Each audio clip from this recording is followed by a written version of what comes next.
Alegatos de admisibilidad en la segunda sala del Tribunal Constitucional. Martes 13 de octubre de 2020. Rol 9269. Requerimiento de inaplicabilidad por inconstitucionalidad respecto a los artículos 3º, letra A, y B, 7º y 8º inciso primero del Código del Trabajo. Tiene la palabra el relator don Lino Rizzo. Muchas gracias, señora presidenta. Certifico que esta sesión se integra de manera remota por la ministra señora Abraham, presidenta, y los ministros señores García, Letelier y Pozo.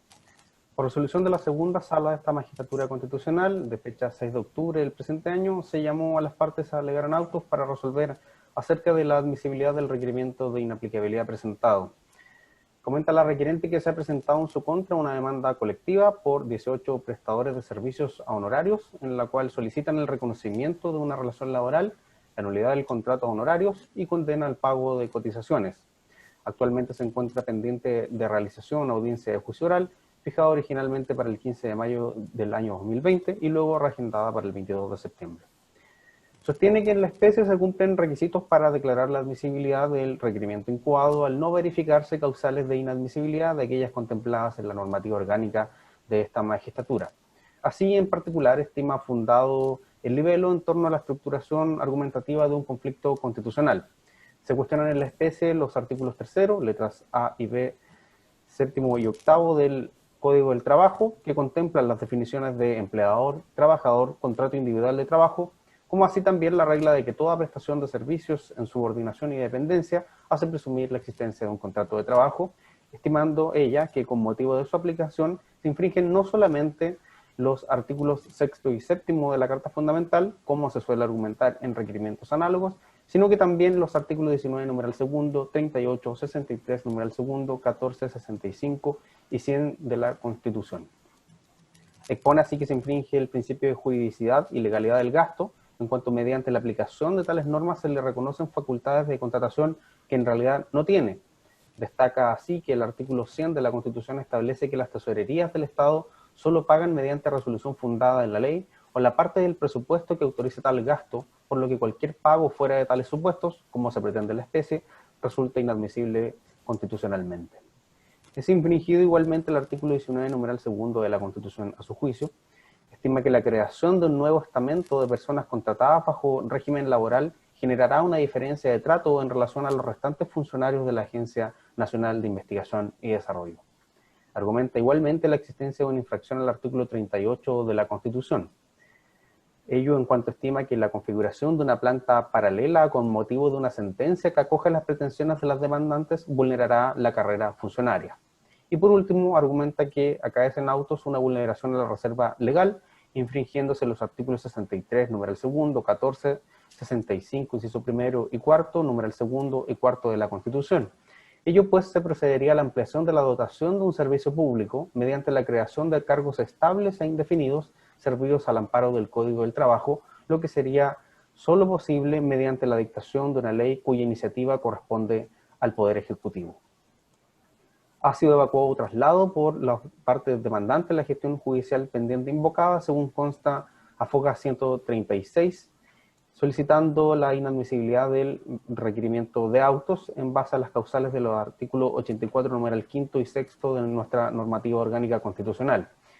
Para ello señalan en primer lugar que en realidad bajo la demanda no buscan una transformación de contratos, sino que el reconocimiento de una realidad laboral.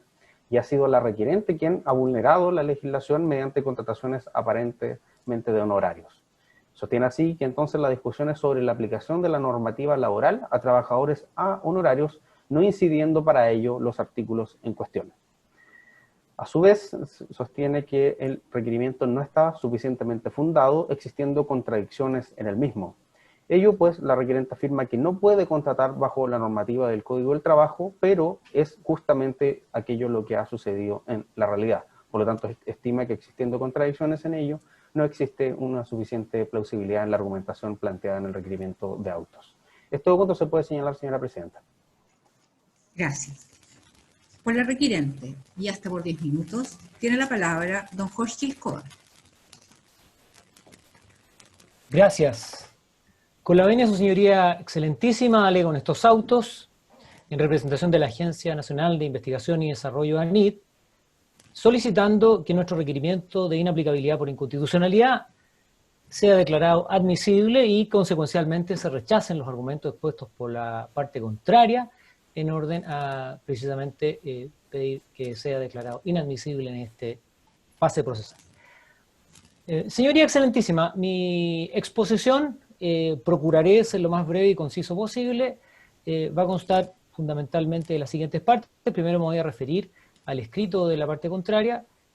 Posteriormente pretendo explicar las razones por las cuales estimamos que nuestro libelo satisface sobradamente los requisitos de admisión a trámite, de admisibilidad, poniendo especial hincapié en que nuestro escrito se encuentra razonablemente fundado, con argumentación coherente, adecuadamente desarrollada y explicada, y por último, tomaré algunos minutos para referirme a la problemática de que no estamos frente a un problema de mera legalidad, como pudiese señalarse. Bien. Con respecto a lo primero, entrando ya en materia, llama la atención que si bien la contraparte argumenta, o más bien invoca, causales de inadmisibilidad que están reconocidas en nuestro ordenamiento, específicamente artículos 82, 84, en relación con el artículo 93, los primeros de la Ley Orgánica Constitucional de este excelentísimo tribunal y el último de la Carta Fundamental, es lo cierto que al desarrollar estas causales que invoca, no se advierte realmente cómo estas podrían configurarse. Lo que hace más bien nuestra contraparte es intentar desarrollar cierta argumentación que se refiere más bien al fondo, y ni siquiera al fondo de la problemática constitucional, sino que al fondo de una defensa que es la que se ha desarrollado en la causa específicamente. Y me refiero a la causa ante la Judicatura Especializada Laboral. Básicamente se sostiene que aquí quien se habría apartado de la juridicidad, es decir, el problema no estaría en las normas, sino que quien se habría apartado en la juridicidad sería el órgano público, en este caso la ANID, al celebrar y mantener a estas personas contratadas en horario fuera de los términos que establece el artículo 11. No voy a entrar en esa discusión porque obviamente no corresponde a esta sede y me parece que también se aleja mucho, a más de estar equivocada, se aleja mucho de lo que corresponde al debate que actualmente nos convoca. Bien. Ahora, en cuanto a los requisitos de admisibilidad, desde luego estamos frente a una gestión judicial pendiente, ya sabemos eso, lo acaba de explicar muy bien el relator, la ANID tiene calidad de parte en ella, las normas objeto del requerimiento, eso es curioso porque la parte demandante sostiene que los preceptos no serían decisivos en el asunto controvertido. Eso, la verdad que no logra comprenderse adecuadamente, señoría excelentísima, toda vez que la parte demandante interpuso una relación y ni más ni menos que la base normativa de su acción, el sustento jurídico de su pedimento, está precisamente radicado en los artículos que nosotros pedimos. O sea, el artículo 3, letra A y B, que son aquellos que definen los conceptos de empleador y trabajador, calidad de empleador, que es la que se pretende a través de una sentencia que sea atribuida a la agencia que represento. Por otro lado, también estamos solicitando la aplicabilidad del artículo 7, que es el que define el contrato individual de trabajo, estableciendo sus características, situándolas principalmente las elementales en la prestación de servicios personales, materiales o inmateriales, por cuenta ajena, a cambio de una remuneración bajo subordinación o dependencia, y probablemente la más importante de todas, que es el artículo 8, que establece la presunción de laboralidad de toda clase de relaciones que se desarrollen o ejecuten cumpliendo los elementos que señala el artículo precedente, esto es el artículo 7. Por tanto, los requisitos de admisibilidad nos parece que están adecuadamente cumplidos. Nuestro escrito se encuentra razonablemente fundado. Señoría, aquí me quiero detener en esto especialmente. Y es importante para nosotros señalar y recalcar que en este caso, a diferencia de lo que ha ocurrido, estamos conscientes que aquí se ha pronunciado este excelentísimo tribunal respecto de otros requerimientos que también inciden en demandas de personas contratadas honorarias. Pero hay una gran diferencia respecto a este caso y que amerita, por cierto, entrar derechamente al análisis de fondo y que esto sea fallado por el Pleno. Aquí estamos en una causa que evidentemente avanza un paso mucho más lejos en esta tesis que se ha venido en llamar la laboralización de la función función pública, porque aquí ya no estamos hablando de establecer la reconversión de contratos de honorario a contrato de trabajo como un mecanismo indemnizatorio frente a una desvinculación o un despido. Aquí lo que se pide es la regulación futura y con carácter temporal indefinido de estas relaciones para que estén regidas por normas que vinculan a trabajadores y empleadores en el ámbito privado, y se pretende que éstas sean aplicables al ámbito público. Por tanto, aquí, y en esto debo ser enfático, el Consejo de Defensa del Estado no está cuestionando la competencia de los juzgados laborales, que es lo que mayoritariamente se hizo en los requerimientos que han precedido al nuestro. Los requerimientos anteriores se enfocaban principalmente en normas como el artículo 1 del Código del Trabajo, que aquí nosotros no estamos impugnando, el artículo 420 del mismo Código Laboral, que se refieren fundamentalmente a cuestiones procesales, a una problemática de competencia. Nosotros, en esta sede, señoría, no estamos cuestionando la competencia de la judicatura laboral. Lo que estamos diciendo es elementos sustantivos. Entendamos que esta es una demanda en que se pide que se declare que existe y ha existido desde siempre una relación de naturaleza laboral. Se solicita además que se condene al director de la ANIT, y esto es inédito, que se le condene a escriturar contrato de trabajo para cada uno de los servidores demandantes, que debieran ser considerados a este respecto como trabajadores al tenor de lo que establece el artículo 3 del Código del Ramo. A su turno se solicita también la nulidad de los convenios honorarios por supuesta infracción al artículo 11 del Estatuto Administrativo. Y además, por cierto, se pide la condena a pagar todas las cotizaciones previsionales desde que supuestamente se inició la atribuida o supuesta relación laboral. Entonces, vislumbramos desde ya que aquí hay un problema mayor, ¿cierto? Un problema constitucional que afecta a elementos esenciales, elementos que son base de la institucionalidad. Aquí estamos hablando, señoría, de cuestiones tan elementales como la supremacía constitucional. Estamos hablando de reserva legal, estamos hablando de separación de poderes del Estado, porque ya evidentemente de permitirse el avance de este proceso y la resolución de este conflicto con la aplicación de estas normas que solamente atienden a la base fáctica del íter contractual, desdeñando las limitaciones que establece el ordenamiento público. Y es por ello que de alguna manera nosotros sentimos que aquí no estamos defendiendo solamente a la agencia, ni siquiera al Estado, estamos defendiendo el respeto del derecho público chileno. Y eso nos parece de la más trascendental importancia y que amerita, por cierto, como ya indiqué, una decisión de fondo, que es nuevamente lo que, reitero, hemos solicitado. Quiero destacar además que, a diferencia de lo que ha ocurrido en otras oportunidades con otros requerimientos, los preceptos constitucionales que se invocan de respaldo también son distintos. La gran mayoría de los que me correspondió examinar se orientaban principalmente al artículo 7º, 6º y 7º de la Constitución. Nosotros hemos incorporado otras normas porque nos parecen que estas están igualmente vulneradas. Desde luego el artículo 19, número 2, que se refiere a la igualdad ante la ley, ampliamente conocido, por eso, señoría excelentísima. También nos referimos a la problemática del artículo 38, que también aparece atropellado, la regulación de la carrera funcionaria, no solamente por norma de rango legal, sino que por norma de rango, por norma que además es orgánico constitucional. O sea, aquí estas normas aparecen absolutamente vulneradas si es que se permite la aplicación. Desde luego también el artículo 65, la problemática de la reserva legal.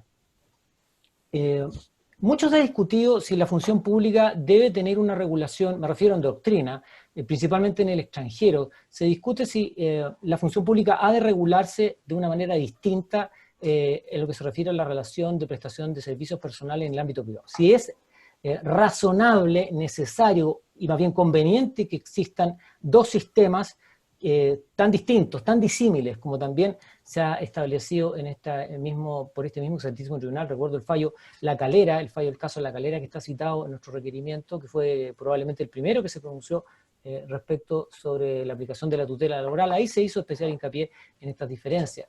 Pero cosa distinta es que se permita que la regulación hacia el futuro de este sistema de función pública, que sería absolutamente anómalo, tenga una fuente judicial, una fuente pretoriana, y no una fuente legal, que es lo que establecen las normas que ya indiqué.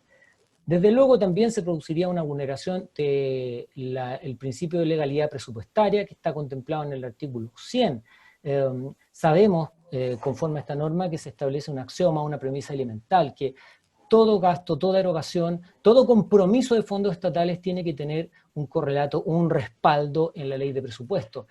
Por tanto, la celebración de cualquier contrato oneroso, cuyo es el caso del contrato de trabajo, también ineludiblemente tiene que tener ese respaldo presupuestario, que en este caso se pretende sustituir por una sentencia judicial con efectos futuros e ilimitados, como ya hemos señalado. Y con esto ya voy cerrando, señoría excelentísima. No estamos frente a un problema de mera legalidad. Aquí no se trata simplemente de la calificación del contrato, que eso sin duda, calificar si un contrato es A, B o C, si se discute, por ejemplo, si una operación es permuta o es compraventa, eso desde luego que es competencia de los jueces del fondo, no cabe ninguna duda. Pero, ¿qué ocurre cuando la hipótesis que se plantea por la parte requiriente es una hipótesis constitucionalmente imposible? Ahí, obviamente, ya el problema no es un problema interpretativo, no hay un problema hermenéutico, ni siquiera un problema de simple aplicación o elección de estatutos normativos, sino que hay que ver si el estatuto normativo que se propone es constitucionalmente admisible, y el contrato de trabajo respecto de la ANIT, señoría excelentísima, decididamente no lo es. Es cuanto puedo señalar, reiterando lo expuesto, reiterando lo solicitado, en especial que se declare admisible nuestro requerimiento por las consideraciones que acabo de señalar. Muchas gracias. Gracias a usted.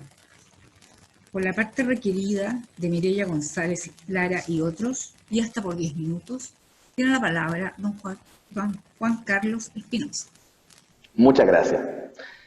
Con la venia vuestra sería excelentísima del comienzo del alegato, comparece abogado Juan Carlos Espinosa por la requerida, solicitando se declare inadmisible el requerimiento interpuesto por el Consejo de Defensa del Estado por los siguientes hechos y fundamentos de derecho que paso a exponer. En primer lugar, es menester tomar en cuenta que se solicita por esta parte la inadmisibilidad de este requerimiento, precisamente por los numerales 5 y 6 del artículo 84 de la Ley Orgánica Constitucional del Tribunal Constitucional. Esto es porque precisamente entendemos, como parte requerida, de que los preceptos no tendrían o no resultarían decisivos en la decisión del asunto, y por otro lado, este requerimiento carece absolutamente de cualquier fundamento plausible. Y esto porque precisamente la tesis sobre la cual se basa el Consejo de Defensa del Estado en su requerimiento es una tesis que está alejada de la realidad. ¿Y por qué? Está alejada de la realidad y apunta, a juicio de esta parte requerida, a hacer una suerte de aprovechamiento, si se puede llamar, de la situación precarizada en la que se encuentran las personas honorarios que actualmente prestan servicio en la ANIT. Toda vez de que este conflicto de constitucionalidad que se plantea, de que la aplicación de estos artículos 7º, 8º, artículo 3º, letra A y B, generaría un conflicto de constitucionalidad con los artículos citados, 65, 38, 100, 6 y 7 de la Carta Fundamental, es un conflicto en realidad inexistente, es un conflicto aparente. ¿Y por qué es inexistente? Porque para justificarlo se parte de una base que no es real. ¿Cuál es esta base? De que estarían, y así lo plantean su requerimiento, la parte requerente, estarían los demandantes buscando transformar judicialmente relaciones a honorarios vigentes con el servicio a contratos de trabajo de carácter indefinido y con efecto colectivo y además en el futuro. Lo cual es absolutamente alejado de la realidad, toda vez que es el mismo requirente el que reconoce que lo que están buscando los demandantes es realmente que se declare por parte de la autoridad jurisdiccional el principio de la primacía de la realidad. Lo que están buscando los demandantes no es transformar judicialmente su estatuto jurídico, sino que están buscando que se declare por parte de la judicatura de que siempre ha existido, en la ligación que ellos tienen para con la ANIT, una relación de carácter laboral, de que todos y cada uno de ellos, en un promedio de 6 años, e incluso específicamente en algunos casos hasta 20 años, 2 décadas, siempre han tenido indicios de laboralidad desde el día 1, ¿bien?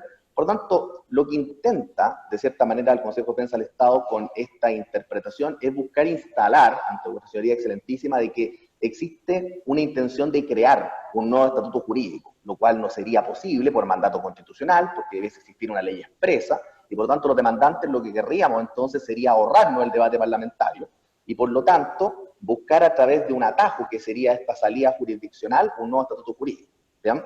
Y obviamente no lo podría hacer el servicio, ya que ellos deben siempre, de manera irrestricta, conservar el principio de supremacía constitucional y además, ¿cierto?, el principio jurisdiccional. No existir norma expresa, el estatuto sobre la base de contrato de trabajo no sería posible. Pero acá la pregunta, señoría excelentísima, es otra.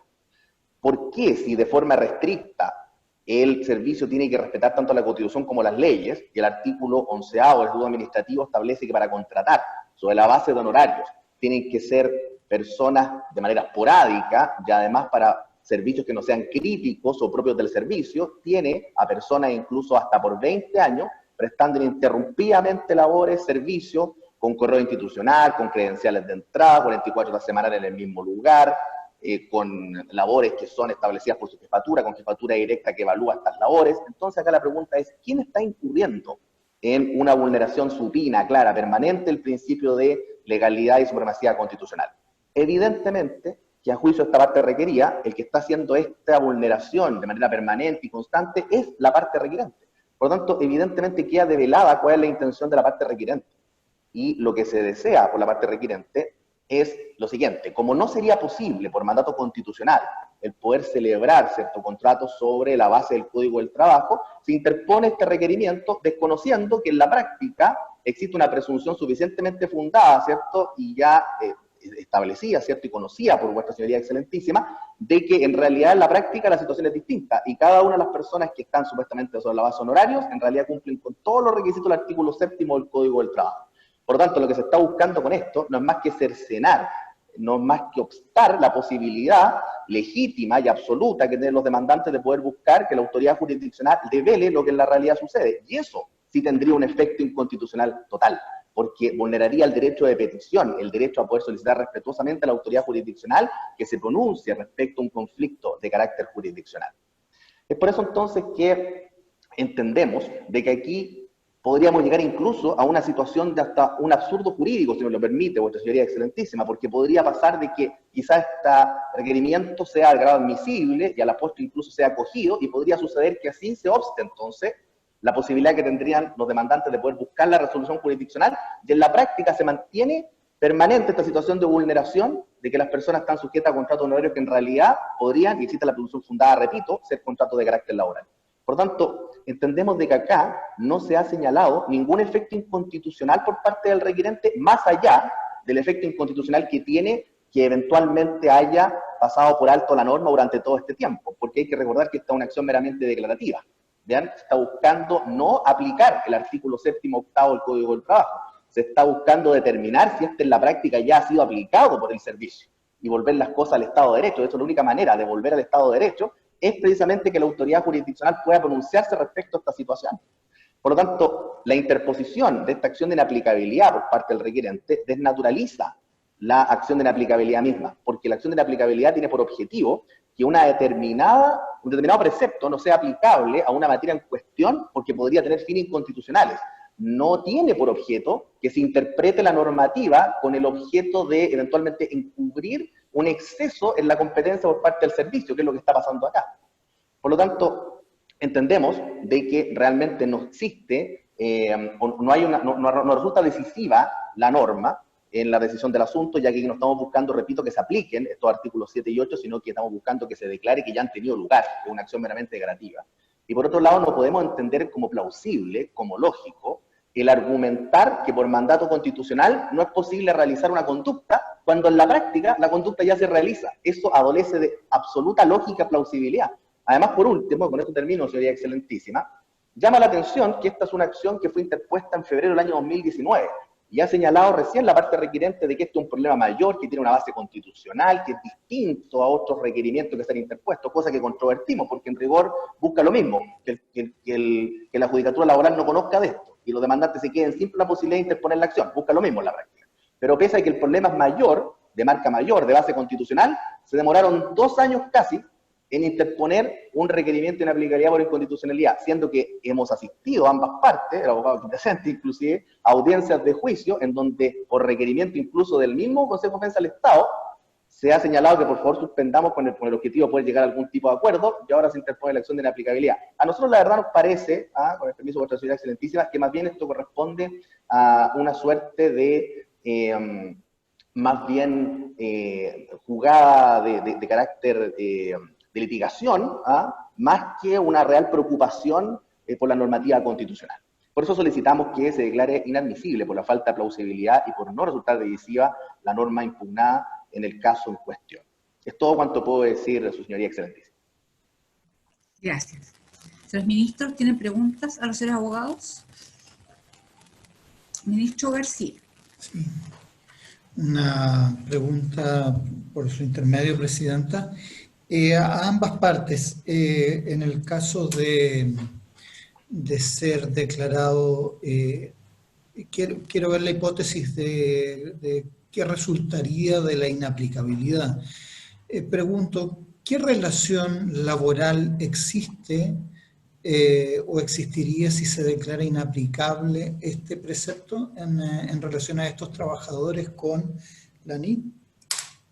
Bueno, si se declara inaplicable, eso voy a contestar yo, si se declara inaplicable estos preceptos, se mantendría entonces la relación que no sería de carácter laboral en la práctica, o por lo menos en el papel, perdón, y que sería una relación bajo honorarios, ¿ah? Que el Estatuto Administrativo en su artículo 11 plantea que no están sujetos al Estatuto Administrativo, ni tampoco el contrato de trabajo, sino que cada uno se rige por su propio convenio, ¿bien? Y por lo tanto, es ahí, digamos, donde nosotros entendemos que existiría el problema, toda vez de que se podría generar una inaplicabilidad que supondría entonces la imposibilidad de declarar, pudiendo existir la posibilidad de que en realidad se cumplan todos los requisitos del artículo 7º, que es como sostenemos nosotros.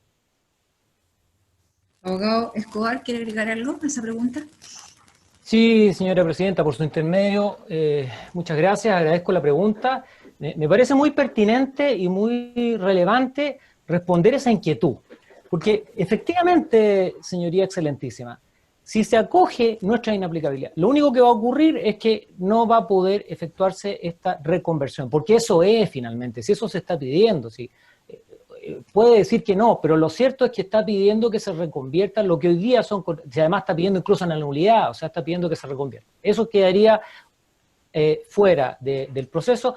Por tanto, quedarían vigentes los contratos de honorario, que por cierto no están precarizados. La realidad es esa, o sea, no podemos permitir que aquí se señale como que hoy día los honorarios son prácticamente una suerte de esclavitud, porque no es verdad. Los honorarios, de hecho, tienen una multiplicidad de derechos reconocidos en los mismos contratos, que es el máximo que se les puede reconocer de acuerdo a la ley y de acuerdo a los dictámenes establecidos la propia Contraloría. De hecho, ese mismo catálogo de derechos y beneficios son lo que la parte demandante utiliza para supuestamente pretender dar por configurar la relación laboral. Por tanto, insisto, aquí seguirían vigentes esos contratos honorarios. Ahora, aún así, si la parte, si alguno de los demandantes u otras personas estiman que ese contrato no se está celebrando o no cumple con la juridicidad, la sanción que corresponde en nuestro ordenamiento jurídico es una sola: la nulidad de derecho público. Así lo establece el artículo 7 de la Constitución. Pero no se puede reconvertir algo que se estima antijurídico para transformarlo en algo que es inconstitucional. Ahí hay una cuestión de lógica. La suma de dos males no trae como consecuencia un bien. Y por cierto, la reconversión que existe, el proceso de reconversión del acto viciado no es una cosa nueva, existe en doctrina y en legislación extranjera, particularmente yo conozco por ejemplo el caso alemán, está regular. Y en España existe doctrina al respecto también, y en Chile igual existe doctrina.